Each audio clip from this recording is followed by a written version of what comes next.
یہ ہمارے ہندوستان میں، ہندوستان جو بیچارے مسلمان نہیں ہیں وہ وہاں وہ لیکن وہ کہتے ہیں کہ یہ سب سے زیادہ سیکولر کنٹری ہے، سب سے بڑا سیکولرزم ہے وہاں، سب سے بڑی ڈیموکریسی وہاں پہ، سب سے بڑی ڈیموکریسی ہے، سب سے بڑا سیکولرزم وہاں ہے۔ تو کل کسی نے مجھے ریویو بھیجا ہے، وہ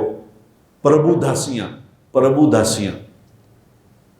وہ چھوٹی چھوٹی بچیوں کو 13 14 سال کی بچیوں کو گھروں سے لوگوں کے ہندوؤں کے غریب ہندوؤں کے گھروں سے خرید لیتے ہیں، وہ خرید کے ان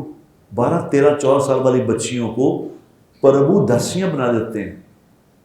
وہ 5 7 8 لاکھ بچیاں جن کو پربو داسیاں بناتے ہیں، اب ان کو وہ مندروں میں رہیں گی، اس کی شادیاں بھگوان سے کر دیتے ہیں، وہ بھگوان صاحب کی فوٹو بنی ہے ایسے کر کے اس سے شادی ہو گئی اس کی۔ یعنی ظلم کی انتہا دیکھو، انسانی ظلم دیکھو کہ اسے شادی کر دیتے ہیں وہ، اب یہ شادیاں نہیں کر سکتی، تو پھر ان علاقوں کے جو بڑے بڑے جو بدماش جو مالدار جو بدماش ہیں وہ ان سے انسانیت سوچ سلوک کرتے ہیں، کھیلتے ہیں ان سے، اور جب وہ عورتیں بن جاتی ہیں، بڑی ہو جاتی ہیں، 40 40 سال کی ہوتی ہیں، پھر ان کو وہاں سے نکال دیتے ہیں، پھر وہ گلیوں میں پاگل بن کے زندگی گزارتی ہیں، اس طرح مانگتے بھوکتے بھیک مانگتے مر جاتی ہیں۔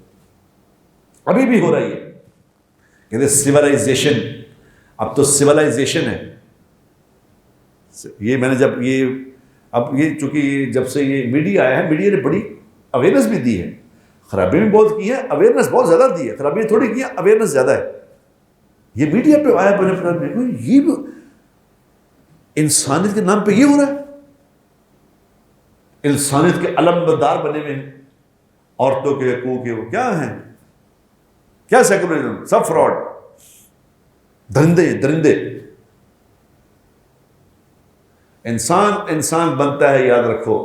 انسان بنتا ہے نبیوں والی محنت سے، اور انسان بن نہیں سکتا۔